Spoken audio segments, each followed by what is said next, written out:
Well, it was a nice night. I woke up about 4 o'clock to go to the toilet and it wasn't too cold.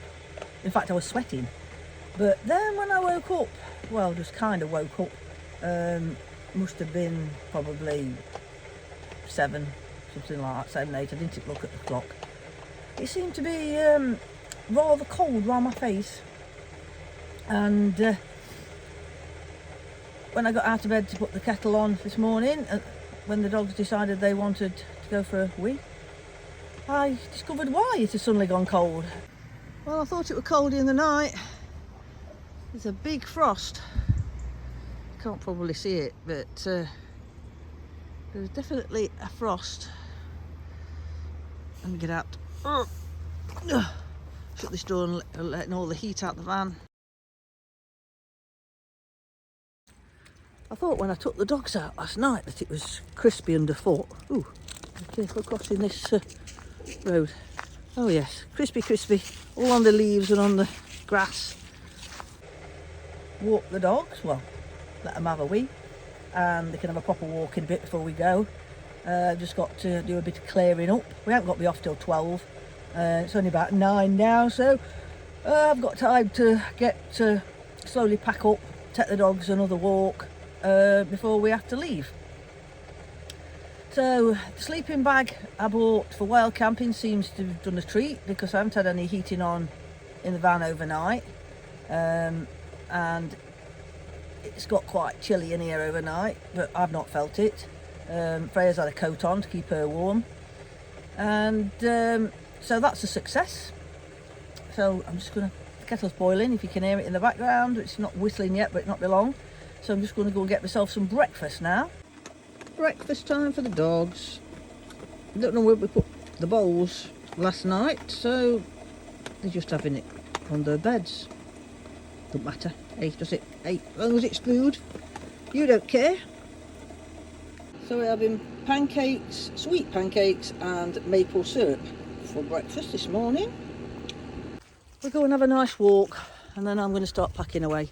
And these two can get shut in the boot while I sort everything out. Because Freya's been a pain this morning. Don't ask me why. She's crying and jumping all over me, even though she'd already been out for a wee. So, and she'd been fed. But this is how she's getting. I'm sure she's starting with a bit of a dementia because she starts with this wandering all over the place and crying, and you can't, no matter what you do for her, it'll make no difference. And it's been like this, well, since perhaps after her sister died, after Kira died last year, and it's getting worse, especially in the evening. She really drives us nutty. But yesterday she didn't do it in the evening, she's done it this morning, because I think she was so tired from that great big long walk. And but she started being a blooming pain this morning. So I think we'll try this turning that we saw yesterday. We'll have a wander up here, and I think I can let them off up here. I don't think there'll be any bites or anything. Up this way, it's quite quiet, quite early in the morning, in the week as well, so shouldn't be a problem.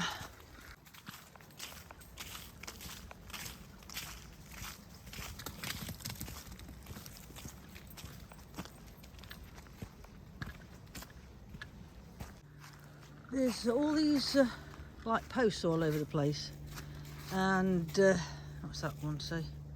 Borders? Northern.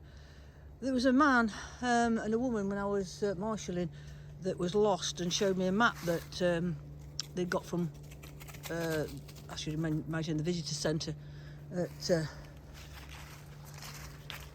Clumber, and that had got all different coloured routes on it.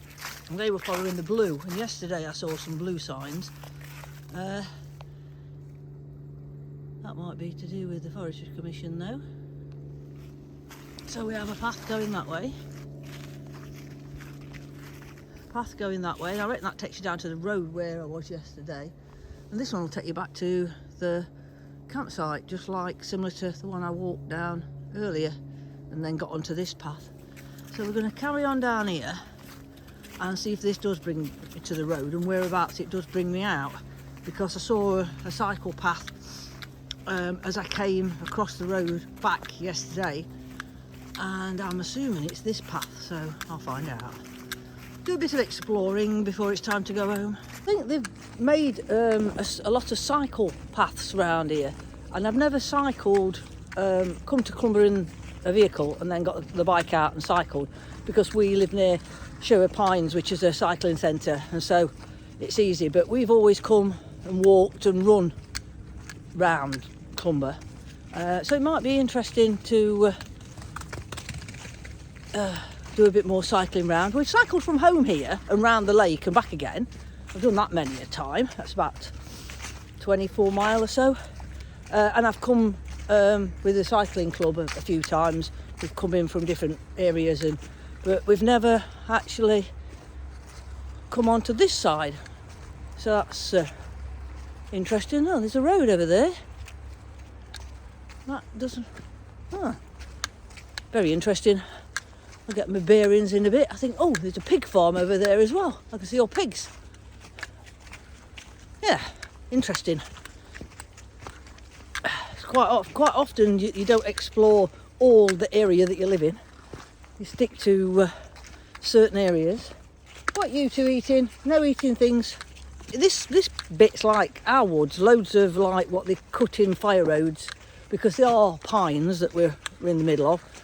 There's not much of the natural oaks in this section, so this is a planted section.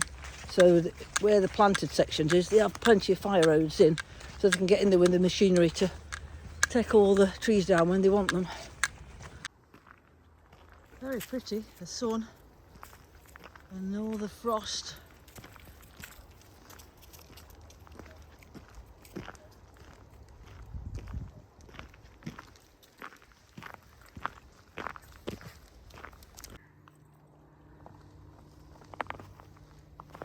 So this is the gate that I saw yesterday.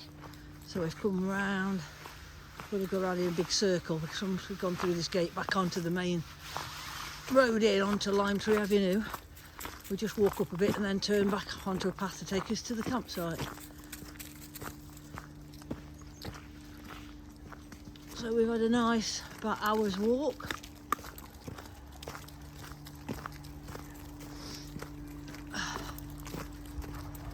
Time we get back, these should settle, I should imagine, while I pack away.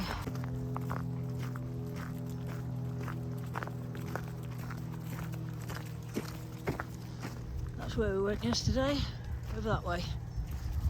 So the path should be about 1, 2, 3, 4, 5 trees up over to my left. That is where the path should be. There we are, in between these two trees, it's the path back to the campsite.